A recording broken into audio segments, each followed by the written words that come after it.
Welcome to the Scale Art Lab channel. We already have 3 videos on our channel about which models are perfect for beginners, but today we're going to go in the opposite direction. In this video, I'm going to talk about kits that beginners are better off bypassing. They may seem simple at first glance, but they hide nuances that can make assembly a real challenge for beginners. I base this solely on my personal experience and the mistakes I've made myself. I share it with you to help you avoid unnecessary difficulties and make your way in modeling more pleasant and easier. Ready? Then let's get started. And the first item on our list is 135 scale motorcycles. We are not talking about a specific manufacturer, but about motorcycles in this scale in general.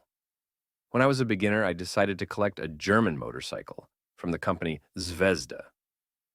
At first glance, everything seemed simple. A small model, a minimum of parts. Ideal for a beginner, right? But the reality turned out to be quite different. I had a lot of trouble with this assembly, and the result, to put it mildly, left much to be desired. The main difficulty is the miniaturization of the model and its parts. Particularly troublesome is the open engine, where every detail requires jewelry precision. And some manufacturers also add photo etching in the kit. And this is where the beginner begins the real challenge. Therefore, based on my experience, I do not recommend starting your modeling journey with motorcycles. It's best to leave them for more experienced hands. The next item is models from Models. This manufacturer is not so common but deserves a special mention. Models has a wonderful line of armored cars and train cars in 1:72 scale, dating back to the times of the Second World War. It was the unusual and interesting prototypes that attracted my attention. But I had to start assembling one of the armored wagons, as I quickly realized that for beginners, it is absolutely unsuitable option. The main difficulties: plastic. It is both hard and brittle, which makes working with it extremely uncomfortable. The fit of the parts is terrible. Fitting everything into place is a separate challenge. The presence of photo etching, which adds complexity even for experienced modelers. These models are the opposite of a beginner's kit. If you are just starting out, I strongly recommend you avoid them. The next item is a Wehrmacht military bus from MiniArt. Earlier in one of the ratings of models for beginners, I recommended the Dingo armored vehicle from MiniArt. It is really a great kit for beginners. I assembled it myself and was very satisfied with it. That's why it took its place in that rating. Inspired by the successful assembly, I decided to continue working with MiniArt kits and chose Mercedes L 1500A model. How wrong I was. This model is absolutely not suitable for beginners. The main difficulties are small and open work details. It is extremely difficult to work with them without experience. Photo etching. Even for experienced modelers, it can be a serious challenge. Detailed interior adds even more work and increases the complexity of assembly. I managed to assemble this model with difficulty, but the result, alas, was far from ideal. Therefore, if you are just starting your way in modeling, I strongly do not recommend this model.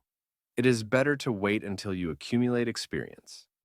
Next on our list, we have 2 models sharing the same spot: the Cadet K38 from Revel and the Opel Olympia from Bronco. I've built both of these models, and while they aren't extremely difficult, there are a few factors that make them unsuitable for beginners. The main challenges lie in their miniature size and abundance of glazing and interior details, which can be tricky to handle without prior experience. Additionally, the Opel Olympia from Bronco features an extremely detailed suspension, which requires a lot of patience and precision to assemble. The Cadet K38 from Revel has a compound steering wheel assembly that can drive anyone crazy during gluing. And for those who might not know, the Opel from Revel is actually a repack of the Ukrainian ICM kit. While these models are interesting and detailed, they require a level of skill that may overwhelm beginners. So, I'd recommend saving them for when you've gained more experience. Next up is another Rebox from ICM by Revel, the Model T 1917. This is an excellent and fascinating model, but definitely not for beginners. The detailed medical body interior and the abundance of small parts make the assembly process quite challenging for those just starting out. ICM also offers this kit with medical personnel figures. That's the version I built, and it's the one you see on your screen now. While it's not the most beginner-friendly option, those feeling adventurous could give it a try. However, I'd strongly recommend saving it for later once you've gained more experience. A separate category on this list is aviation. Once, as a young and inexperienced modeler, I decided to try my hand at building aircraft. My choice fell on a kit from the now-defunct brand Noggo, the Antonov and 74 in 1:72 scale. What can I say? The assembly turned out to be completely beyond my capabilities at the time. The model was simply too large and unwieldy for someone with minimal experience and a limited set of tools. If you're a beginner looking to build aircraft, I'd recommend starting with smaller scales. Giant civilian aircraft in 1:72 are best saved for when you've gained more skills and confidence. And finally, the last entry for today, my personal pain point, the YA-12 from MiniArt. This kit ended up in my hands when I was a completely inexperienced modeler, and it was an absolute nightmare. Everything about it was difficult. The individual track links were a special kind of torture. I never managed to finish the build, and the unfinished model got lost somewhere during a move. That said, it's a fantastic kit, and I still plan to revisit it someday. I even have an idea to convert it into an Arctic tractor in bright orange. But for beginners, this model is a definite no-go.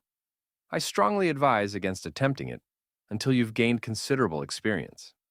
This is my rating of models that I would not recommend to beginners. Let me remind you that all models in this list are my personal experience. These are the kits that I built as a beginner and that I burned myself on. Now I'm sharing these mistakes with you to make it easier for you to choose the right models to start with. That's all for now. Don't forget to subscribe, leave a comment, and see you soon.